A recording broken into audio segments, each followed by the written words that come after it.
KWRP, it's Brandy Black, your team leader, and I wanted to make a quick video today to talk about something that we talked about at team meeting, and I felt like it was important enough that I was going to do a short little video to kind of go over all of the information. So because it's June and we are midway through the year, I wanted to really talk with you guys about a mid-year financial review.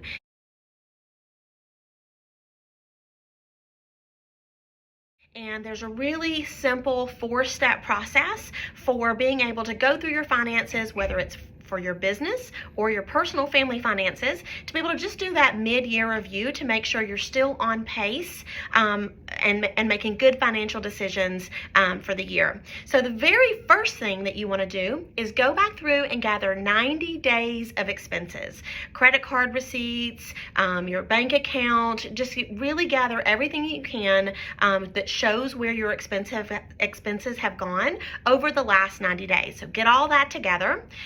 The next thing you're going to want to do is go get 3 highlighters, okay? Go get 3 highlighters, 3 different colors.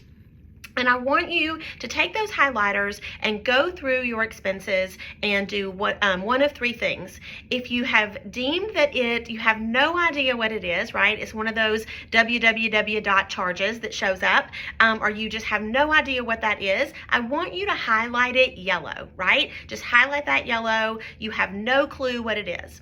The next color, I want you to highlight the things that you like to have, right? Things that you don't necessarily need, but you like to have. So as an example that I gave today was that, I subscribe to Fubo TV so that when the Braves are on, I can watch the Braves no matter where they are. I like to have that, right? So if I'm on vacation or I'm outside in the yard, I can easily watch the Braves game. That's important to me. I like to have it. It is not a requirement. So I'm going to highlight all of those like to have things in pink, all right? The next thing I want you to do is go through all of your expenses that are needs. No way could you function without it, right? If you're doing your personal finances, that's things like your mortgage, gas, food, right? Things that you absolutely need to have. Business-wise, it could be lead generation activities or, apps or things that you use that absolutely are important to the success of your business. So you're going to highlight all of those things green, right? Step 3 is you're going to cancel everything that you have no idea what it is. Just right off the bat, you're going to go in and you're going to cancel that. And a lot of things are going to pop up when you do that, right? You're probably going to hear some whines and cries from those around the family, but it's a great way to just kind of clean out everything that you have no idea what it is, all right? And so the next thing you're going to do after that is you are going to review the things that you like to have. Okay, everything that you highlighted yellow, you're going to scratch off, right? Everything that you like but is not a necessity, everything that you highlighted pink, I want you to make a plan around, okay? I want you to just have a plan around if something was to change, whether it's the economy continues to rise, right, and things get more and more expensive, or that your business shifts, right? And it could shift in a negative way. We don't want that for sure, but you want to have a plan around the things. Prioritize the things that would be the first thing to go, right? The second thing to go, the third thing to go. Have a plan around making sure that when and if it comes time to cut the fat, you know exactly what things that you're going to cut, all right? And what I want to also talk about is what like to have means versus needs to have. So need to have is things that speak to the primary value of your business, like lead generation, right? Gotta have it. Education.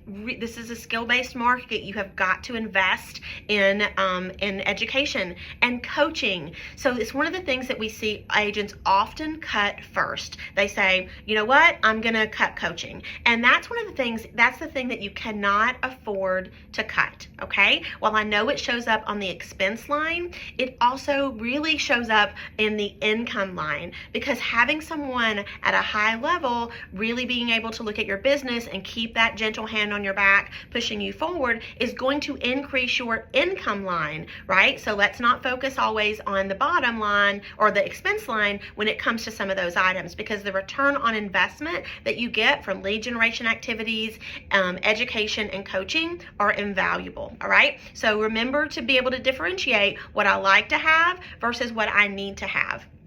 The fifth step, and really I think it should be the after step 2, is the communicate, right? So one of the things that can easily happen when you go cut all the things that you have no idea what they are is that other people in your lives, your admin, or even your children, if you're doing this for personal expenses, are going to come to you and be like, do not cut that. That was important to me. Like, now I can't put outfits or skins on all my Fortnite characters, or I can't log into this thing for school, right? Adobe or whatever it is that they're subscribing to. And so communicate what you're doing and make sure that everyone in your life, whether it's both personal or professional, are on board, okay? Because when people are a part of making the plan, they rarely battle it, okay? So those that plan the battle rarely battle the plan. So make sure that you're communicating what you're doing, why you're doing it. It's a great exercise to do with your kids